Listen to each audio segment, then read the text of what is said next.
ಮುಜ್ತಬಾ Khamenei ಏನು February 28ರಂದು ಗಂಭೀರವಾಗಿ ಗಾಯಗೊಂಡಿದ್ರಲ್ಲ ಮುಜ್ತಬಾ Khamenei, ಅವರ ಸ್ಥಿತಿ ಹೆಂಗಿದೆ ಅನ್ನೋದ್ರ ಬಗ್ಗೆ ಒಂದಷ್ಟು ಮಾಹಿತಿಗಳು ಹೊರಗಡೆ ಬರ್ತಾ ಇದ್ದಾವೆ. ಏನೊಂದು ಫೆಬ್ರವರಿ 28ರಂದು ಯುದ್ಧ ಆರಂಭ ಆಯಿತು, ಫೆಬ್ರವರಿ 27ರ ರಾತ್ರಿ ಯುದ್ಧ ಆರಂಭ ಆಯಿತು. ಫೆಬ್ರವರಿ 28ರಂದು ಒಂದು ಆಘಾತಕಾರಿ ಸುದ್ದಿಯನ್ನು, ಒಂದು ರೀತಿಯಾದಂಥ ಅಮೆರಿಕ ಮತ್ತು ಇಸ್ರೇಲ್ಗೆ ದೊಡ್ಡ ಮಟ್ಟದ ಗೆಲುವು ಸಿಕ್ಕಂಥ ಮಾಹಿತಿ ಅದು. ಏನಂದರೆ ಫೆಬ್ರವರಿ 28ರಂದು ದೊಡ್ಡ ಮಟ್ಟದ ಒಂದು ವಾಯುದಾಳಿಯನ್ನು ಅಮೆರಿಕ ಮತ್ತು ಇಸ್ರೇಲ್ ಸಂಘಟಿಸ್ತಿತ್ತು.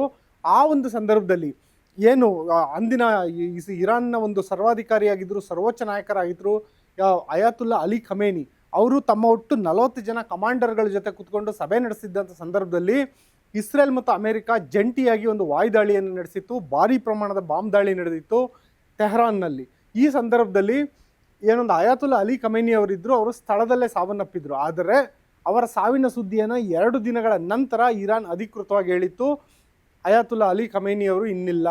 ಶಿಯಾ ಸಮುದಾಯದ ಅತ್ಯಂತ ಪ್ರಬಲ ನಾಯಕ ಅಯಾತುಲ್ಲಾ ಅಲಿ ಖಮೇನಿ ಅವರು, ಸರ್ವೋಚ್ಚ ನಾಯಕ, ಅವರು ಇನ್ನಿಲ್ಲ ಅಂತ ಹೇಳ್ಬಿಟ್ಟು ಮಾಹಿತಿಯನ್ನು ಕೊಟ್ಟಿದ್ರು. ಅದಾದ ನಂತರ ಮುಜ್ತಬಾ ಖಮೇನಿ ಏನಿದ್ದಾರೆ ಅವರಿಗೆ ಪಟ್ಟ ಕಟ್ಟಲಾಗಿತ್ತು, ಇರಾನ್ನ ಸರ್ವೋಚ್ಚ ನಾಯಕ ಪಟ್ಟ. ಆದರೆ ಆ ಒಂದು ಘಟನೆ ಏನು ನಡೆದಿತ್ತು, ಆ ದಿನ ಮುಜ್ತಬಾ ಖಮೇನಿ ಗಂಭೀರವಾಗಿ ಗಾಯಗೊಂಡಿದ್ದಾರೆ, ಅವ್ರನ್ನ ರಷ್ಯಾಗೆ ರವಾನೆ ಮಾಡಲಾಗಿದೆ ಅಂತೆಲ್ಲ ಮಾಹಿತಿ ಇತ್ತು.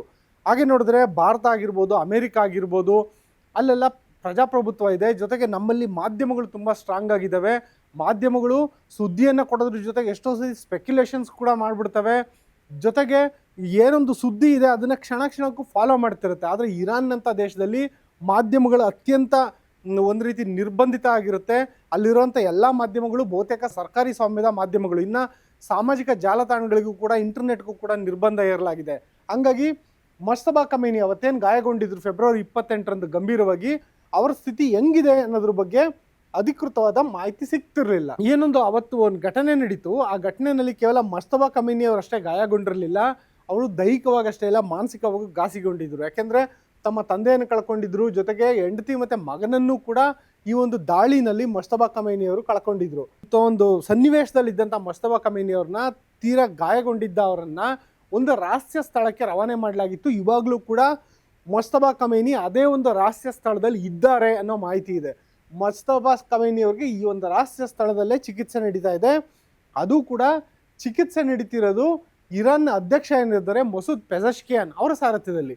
ನೀವು ಕೇಳ್ಬೋದು, ಇರಾನ್ನ ಅಧ್ಯಕ್ಷರಿಗೂ ಈ ಚಿಕಿತ್ಸೆಗೂ ಏನು ಸಂಬಂಧ ಅಂತ. ಏನಂದರೆ ಅವರು ಬೇಸಿಕಲಿ ಒಬ್ಬ ಡಾಕ್ಟರ್, ಬರೀ ಡಾಕ್ಟರ್ ಮಾತ್ರ ಅಲ್ಲ, ಹೃದ್ರೋಗ ತಜ್ಞ ಕೂಡ. ಅವರು ಒಬ್ಬ ಹೃದ್ರೋಗ ತಜ್ಞರಾಗಿ ಇರಾನ್ ದೇಶದಲ್ಲಿ ಭಾರಿ ಹೆಸರನ್ನು ಮಾಡಿದ್ರು ರಾಜಕೀಯಕ್ಕೆ ಬರೋದಕ್ಕೆ ಮುಂಚೆ. ಆ ನಂತರ ರಾಜಕೀಯಕ್ಕೆ ಬಂದಾಗಲೂ ಕೂಡ ಈಗೇನು ಮುಜ್ತಬಾ ಖಮೇನಿ ಅವರು ಈ ರೀತಿಯಾದಂಥ ಗಂಭೀರ ಸ್ವರೂಪದ ಗಾಯಗೊಂಡು ಆಸ್ಪತ್ರೆ ಪಾಲಾಗಿದ್ದಾರೆ, ಈ ಒಂದು ಇರಾನ್ ಅಧ್ಯಕ್ಷ ಮಸೂದ್ ಪೆಜೆಶ್ಕಿಯಾನ್ ಅವರ ಒಂದು ನಿಗಾದಲ್ಲಿ, ಕಣ್ಗಾವಲಿನಲ್ಲೇನೆ ಅವ್ರಿಗೆ ಈ ಒಂದು ಚಿಕಿತ್ಸೆಯನ್ನು ನೀಡಲಾಗ್ತಾ ಇದೆ ರಹಸ್ಯ ಸ್ಥಳದಲ್ಲಿ. ಮತ್ತು ಮುಜ್ತಬಾ ಖಮೇನಿಗೆ ಏನಾಗಿದೆ ಅಂತ ಕೇಳಿದ್ರೆ ಅವ್ರಿಗೆ ಒಂದು ಕಾಲಿಲ್ಲ ಅಂತ ತಿಳಿದು ಬಂದಿದೆ. ಅದಕ್ಕೆ ಒಂದು ಕೃತಕ ಕಾಲನ್ನು ಅಳವಡಿಸಲಾಗಿದೆ ಅನ್ನೋ ಮಾಹಿತಿ ಇದೆ. ಮತ್ತು ಒಂದು ಕೈ ಕೂಡ ಊನ ಆಗಿದೆ ಅನ್ನೋ ಮಾಹಿತಿ ಇದೆ. ಆ ಕೈಗೆ ಸಾಕಷ್ಟು ಶಸ್ತ್ರಚಿಕಿತ್ಸೆಗಳನ್ನ ಕೂಡ ಮಾಡಲಾಗಿದೆ.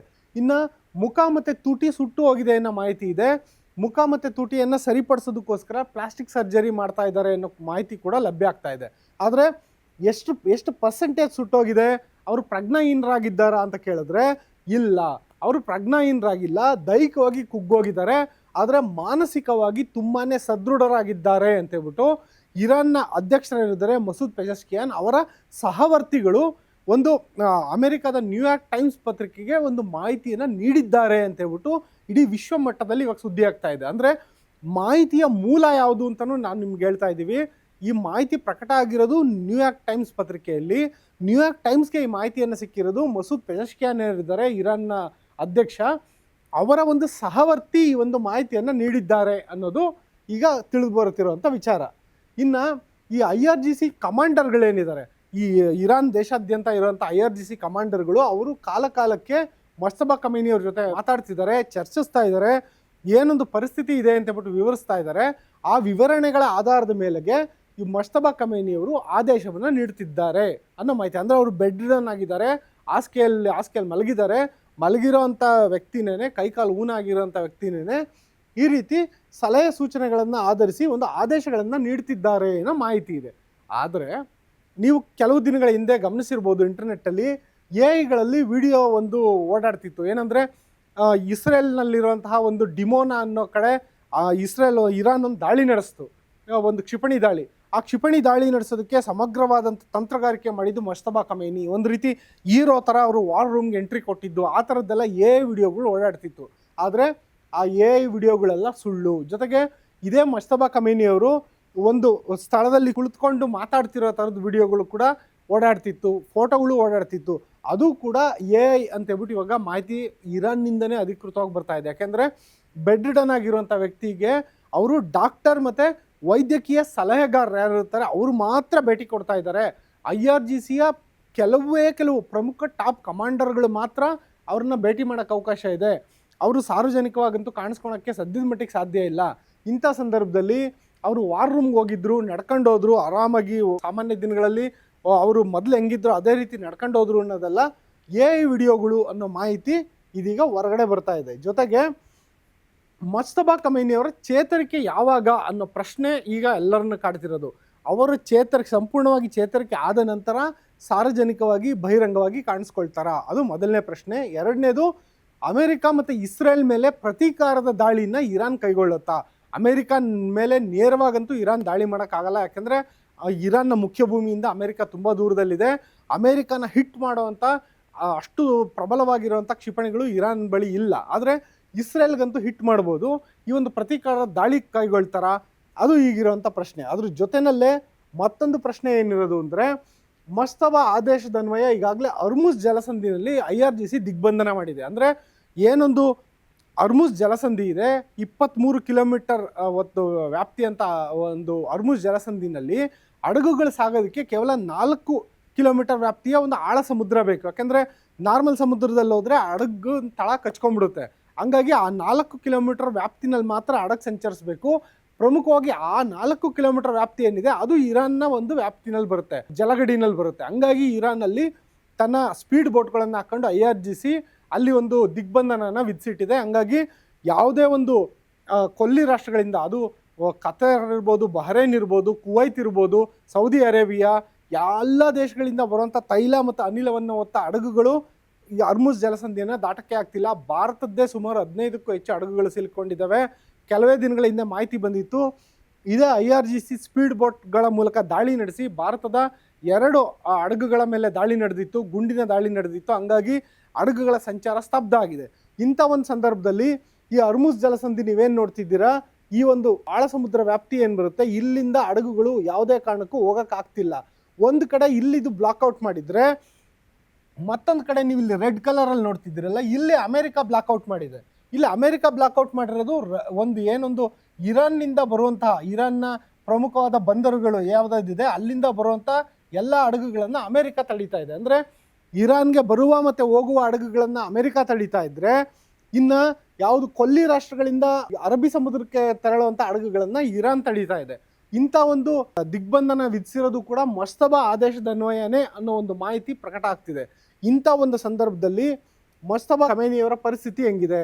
ಮತ್ತು ಇಲ್ಲಿ ಇನ್ನೂ ಒಂದು ಮಾತು ಕೇಳಿ ಬರ್ತಾ ಇದೆ, ಏನಂದರೆ ಇದು ಅತ್ಯಂತ ಇಂಪಾರ್ಟೆಂಟ್ ಆಗಿರೋದು. ಏನೊಂದು ಸಂಧಾನ ಸಭೆಗೆ ಇರಾನ್ ಸರ್ಕಾರ ಹೋಗುತ್ತೆ, ಆದರೆ ಇಲ್ಲಿ ನಿಜಕ್ಕೂ ಯುದ್ಧ ಮಾಡ್ತಿರೋದು IRGC, ತೀರ್ಮಾನ ಕೈಗೊಳ್ತಿರೋದು ಯಾರೊಂದು ಮಜ್ತಬಾ ಖಮೇನಿ ಇದ್ದಾರೆ ಸರ್ವೋಚ್ಚ ನಾಯಕ, ಅವರ ಅಂಡರಲ್ಲಿ ಬರುವಂಥದ್ದು IRGC ಇರಾನ್ ಸರ್ಕಾರದ ಮಾತು ಕೇಳ್ತಿಲ್ವಾ ಅನ್ನೋ ಒಂದು ಗೊಂದಲ, ಡೌಟ್ ಕೂಡ ಶುರುವಾಗಿದೆ.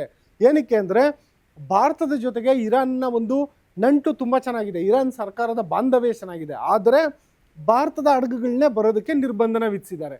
ಅಂದರೆ IRGC ಇರಾನ್ ಸರ್ಕಾರದ ಮಾತು ಕೇಳ್ತಿಲ್ವಾ? ಇದು ಕೇವಲ ಭಾರತದೊಂದು ಉದಾಹರಣೆ ಅಷ್ಟೇ. ಭಾರತ ಆಗಿರ್ಬೋದು, ಚೀನಾ ಆಗಿರ್ಬೋದು, ರಷ್ಯಾ ಆಗಿರ್ಬೋದು, ಯಾವುದೇ ದೇಶದ ಹಡಗುಗಳನ್ನು ಬರೋದಕ್ಕೆ IRGC ಬಿಡ್ತಿಲ್ಲ. ಹಂಗಿರುವಾಗ ತಮ್ಮ ಏನೊಂದು ಸರ್ವೋಚ್ಚ ನಾಯಕ ಇದ್ದಾನೆ ಆತ ಬೆಡ್ ರಿಡನ್ ಆಗಿರೋ ಹಿನ್ನೆಲೆಯಲ್ಲಿ IRGC ಓವರ್ ಆಲ್ ಕಂಟ್ರೋಲ್ ತೊಗೊಂಡ್ಬಿಟ್ಟಿದ್ಯಾ ಇಡೀ ದೇಶದ್ದು, ಇರಾನ್ ಸರ್ಕಾರದ ಮಾತು ಕೇಳ್ತಿಲ್ವಾ ಅನ್ನೋ ಚರ್ಚೆಗಳು ಕೂಡ ಶುರುವಾಗಿದೆ. ಆದರೆ ಈ ಎಲ್ಲ ಚರ್ಚೆಗಳು ಮಾಧ್ಯಮಗಳಲ್ಲಿ ಶುರುವಾಗಿರೋದು. ನಿಜಕ್ಕೂ ಇರಾನ್ನ ಮುಖ್ಯ ಭೂಮಿಯಲ್ಲಿ ಅಸಲಿಯತ್ತಾಗಿ ಏನು ನಡೀತಿದೆ ಅನ್ನೋದ್ರ ಬಗ್ಗೆ ಇನ್ನೂ ಮಾಹಿತಿ ಇಲ್ಲ. ಸದ್ಯದ ಮಟ್ಟಿಗೆ ಖಮೇನಿಯವರ ಆರೋಗ್ಯ ಪರಿಸ್ಥಿತಿ ಬಗ್ಗೆನೇ ಈ ರೀತಿಯಾದಂತಹ ಒಂದು ಮಾತುಗಳು ಕೇಳಿ ಬರ್ತಿರೋ ಹಿನ್ನೆಲೆಯಲ್ಲಿ ಇರಾನ್ನ ಒಳಗಡೆ ಏನಾಗ್ತಿದೆ, ಇರಾನ್ ಮತ್ತೆ ಏನಾದರೂ ರಿಟಾಲಿಯೇಟರಿ ಸ್ಟ್ರೈಕ್ ಮಾಡೋದಕ್ಕೆ, ಪ್ರತಿ ದಾಳಿ ನಡೆಸೋದಕ್ಕೆ ಸಿದ್ಧತೆಗಳನ್ನು ನಡೆಸ್ತಿದೆಯಾ? ಅಮೆರಿಕ ಮತ್ತು ಇಸ್ರೇಲ್ ಒಂದು ವೇಳೆ ಏನಾದರೂ ದಾಳಿ ನಡೆಸಕ್ಕೆ ಬಂದರೆ ಇರಾನ್ ಯಾವ ರೀತಿ ಪ್ರತ್ಯುತ್ತರ ಕೊಡುತ್ತೆ? ಆ ಎಲ್ಲ ಪ್ರಶ್ನೆಗಳಿದ್ದಾವೆ. ಈ ಹಂತದಲ್ಲಿ ಅಮೆರಿಕ ಮತ್ತು ಇಸ್ರೇಲ್ ಎರಡನೇ ಹಂತದ, ಇದು ಎರಡನೇ ಹಂತದ ಅಲ್ಲ, ಮೂರನೇ ಹಂತದ ಅಂತ ಹೇಳ್ಬೋದು. ಯಾಕೆಂದರೆ ಈಗಾಗಲೇ ಫೆಬ್ರವರಿನಲ್ಲಿ ದಾಳಿ ನಡೆಸಿತ್ತು, ಆನಂತರ ಫೆಬ್ರವರಿಯಿಂದ ಆರಂಭವಾದ ದಾಳಿ, ಮಧ್ಯದಲ್ಲಿ ಕದನ ವಿರಾಮ ಆಯಿತು, ಆನಂತರ ಮತ್ತೆ ದಾಳಿ ಶುರುವಾಯಿತು, ಮತ್ತೆ ಇವಾಗ ನಿಂತಿದೆ, ಮತ್ತೆ ಇವಾಗ ದಾಳಿ ಶುರುವಾದರೆ ಅದು ಮೂರನೇ ಹಂತದ ದಾಳಿ. ಅದು ಇದೇ ವರ್ಷದಲ್ಲಿ ಮೂರನೇ ಹಂತದ ದಾಳಿ. ಆ ದಾಳಿ ಅನ್ನೋದು ಶುರುವಾಗುತ್ತಾ, ಆ ದಾಳಿ ಶುರುವಾಗುತ್ತೆ ಅನ್ನೋದಕ್ಕೆ ಪೂರಕವಾದಂಥ ಕೆಲವೊಂದು ಘಟನೆಗಳು ನಡೀತಾ ಇದ್ದಾವೆ.